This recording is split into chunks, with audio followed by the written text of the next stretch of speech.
with people falling out of an airplane. Troy, are you arguing that there was not the use of overwhelming force when we bombed the crap out of Iraq? Is that really the argument? No, the argument is that we fought for 20 years. We did take out terrorist networks. We took out the network and the leader who attacked this city in the largest terrorist attack in world history. And we also engaged in nation building, and these were very abstract missions. How is that a problem with the war? I mean, I'm not understanding. Why is that a problem for the war fighters and not the politicians who decided that the answer to that problem was war, a war that that didn't make sense to fight, we couldn't win. When I was governor, I was in Iraq. That's a political problem, it seems like to me, not a military problem. In today's video, Abby Phillip completely takes down Troy Olsen during a heated debate on Newsnight with Abby Phillip. The exchange was intense as Abby firmly challenged Troy after he attempted to justify Pete Hegseth's 45-minute speech, which quickly turned into a campaign rally for Trump. Instead of addressing the genuine threats faced by the military, like China, Russia, and the rise of drone warfare, Hegseth went off on a tangent, criticizing the rules of engagement as if the Geneva Conventions were optional. Let's dive in and see how Abby Phillip skillfully shuts down Troy Olsen on Newsnight with Abby Phillip. The one thought I had listening to this 45-minute speech was, don't we have bigger fish to fry? Like China, like drone warfare, like Russia on the march? I cannot imagine that people's beards rise to the level of dragging all the military admirals and generals into Quantico for a lecture. I'm not understanding this. Sounds like you're into the beardos. I don't get it. Somebody explain it to me. I think you're right. And I think that's the problem. It's unprecedented. It's unacceptable. It's overtly political and partisan. And if you watch that speech, whether you were a general or just someone on TV, you'd think that our enemies are fat generals, the city of Portland, Trump's political enemies, and DEI. And it's a really low point for the division that's supposed to exist between our partisan politics and our military. The shining part of it, the silver lining, if you will, is that the generals kept their military bearing. Yeah. They didn't applaud, they were stoic, and they showed why they are the guardrails that are protecting our military and much of our democracy from what is a very extreme political agenda that from Hegseth sounded kind of like a culture war TED Talk, rather than a proper, respectful address to our senior military leaders. I want to play a little bit more from Hegseth. This is where he's talking about those pesky rules of engagement. We are preparing every day. We have to be prepared for war, not for defense. We fight to win. We unleash overwhelming and punishing violence on the enemy. We also don't fight with stupid rules of engagement. We untie the hands of our warfighters to intimidate, demoralize, hunt, and kill the enemies of our country. No more politically correct and overbearing rules of engagement. Just common sense, maximum lethality, and authority for warfighters. Troy, I mean, is the argument here, let's go back to like barbarian warfare where there are no rules of engagement, everything goes, you know, no such thing as a war crime, you can do whatever you want? Is that the argument? So warfare is fundamentally something that is very hard to write down in international law, the law of war. I would say what we heard here today was not a speech for the pundit class or the journalist class or even the generals and admirals in that room. I think it was a speech for the warrior class. And he spoke about the warrior class a lot in his book, on his show, and he's building that military. And by warrior class, he means the few families across this country and the same towns that have, since we become an all-volunteer force, have consistently bore the brunt and the sacrifice, especially in the post-9/11 era, of that service. And I think he's speaking directly to them. Man, listening to this whole exchange, I couldn't help but shake my head. Troy Olsen tries to frame it as some kind of motivational speech for the warrior class, but let's be honest, tearing up the rules of engagement isn't strength. It's pure recklessness. Those rules exist for a reason. They're not about political correctness. They're what prevent U.S. troops from committing war crimes, and more importantly, protect the soldiers themselves. Ignoring international law has real consequences. Just ask the veterans from Iraq and Afghanistan how quickly hearts and minds were lost when civilians got caught in the crossfire. Every time that happens, you're not just eliminating an enemy, you're creating 10 more. And this isn't a new debate. History has shown us that abandoning restraint always backfires. Look at My Lai in Vietnam or Abu Ghraib in Iraq. Those weren't just tragedies. They were major strategic failures that gave our enemies powerful propaganda victories. You can't build lasting security on brutality. Meanwhile, Olson keeps insisting this was for the warrior class. But who's really part of that class?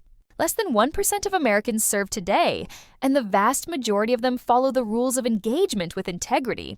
Suggesting that honoring their sacrifice means embracing uncontrolled violence isn't just wrong, it's dangerous. What our military truly needs is leadership focused on modern challenges like cyber warfare, drone technology, and the growing threat from China, not speeches that sound like culture war rallies instead of serious strategy sessions. In the end, Abby is absolutely right to call out how ridiculous this all is. If the most powerful military in the world is being told its biggest problems are beards and diversity programs, then we're missing the real threats and setting ourselves up for failure.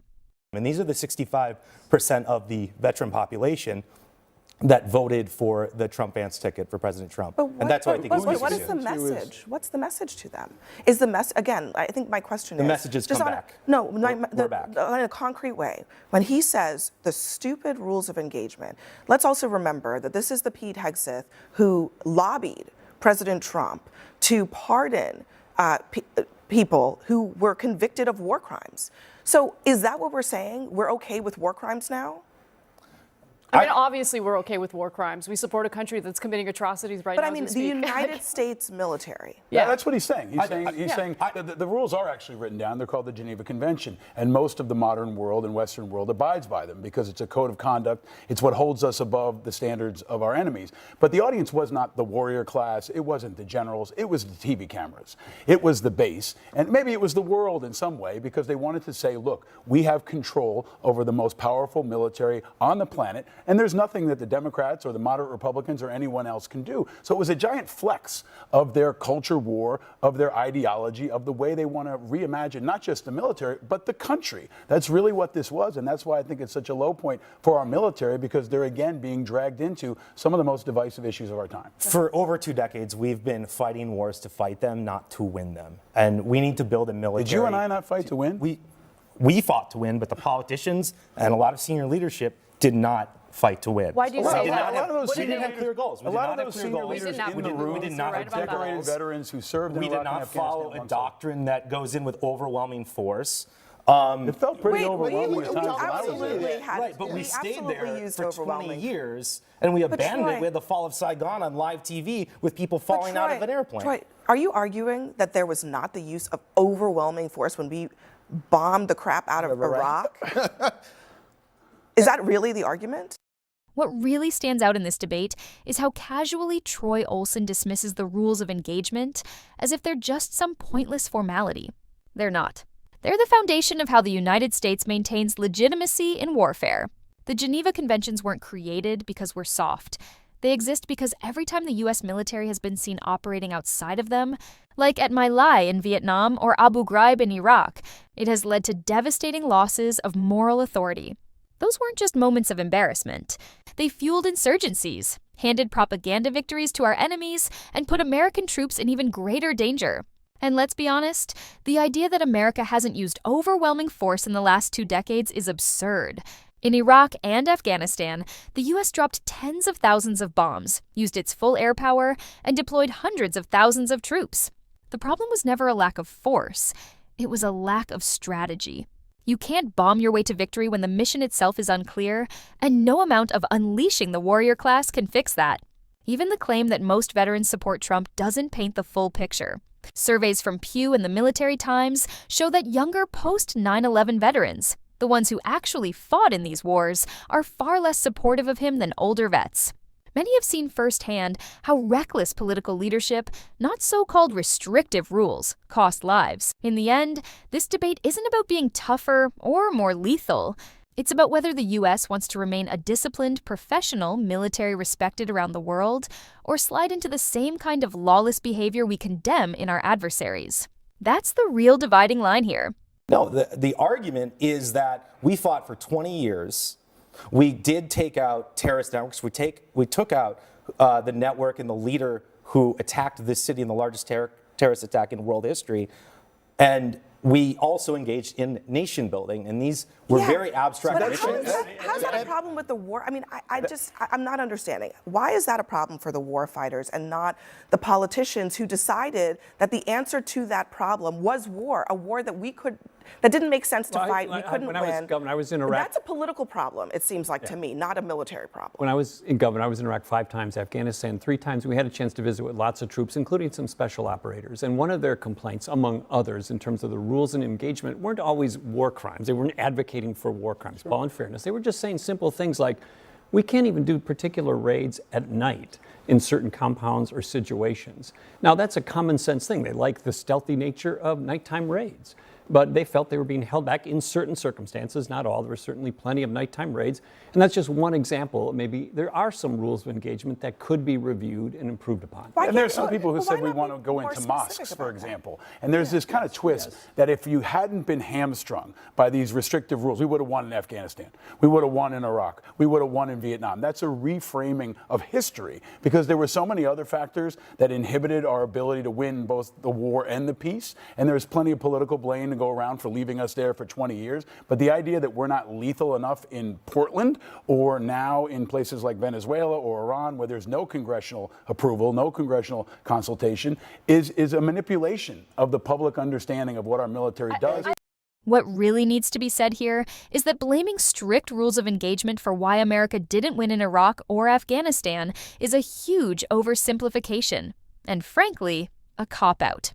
The U.S. military was the most powerful and advanced fighting force on Earth during those wars, with unmatched technology, air superiority, elite special operations teams conducting nightly raids, and precision drone strikes. If brute force alone decided wars, victory would have come long ago. The real reasons those conflicts dragged on had far more to do with flawed politics and unclear strategy than with whether troops could raid a mosque at midnight. In Afghanistan, the mission shifted from counterterrorism to nation building, all while Pakistan, supposedly an ally, gave the Taliban safe haven across the border. No amount of bombing could fix that geopolitical chaos. In Iraq, dissolving the army and failing to anticipate the rise of sectarian militias fueled instability far more than any rule of engagement ever did. And here's the truth. Loosening or removing those rules doesn't just endanger civilians. It puts American soldiers in greater danger, too. Every civilian casualty becomes propaganda for Al-Qaeda, the Taliban, or ISIS. They didn't need slick recruitment campaigns when they could just point to bombed-out villages. That's not weakness. That's basic counterinsurgency reality. So when Troy Olson suggests that America wasn't lethal enough, he's ignoring the lessons of decades of warfare. The problem was never a shortage of violence. It was the lack of clear goals, accountable leadership, and a coherent political plan to match military action. Without those, no amount of maximum firepower will bring victory. It only extends the cycle of violence.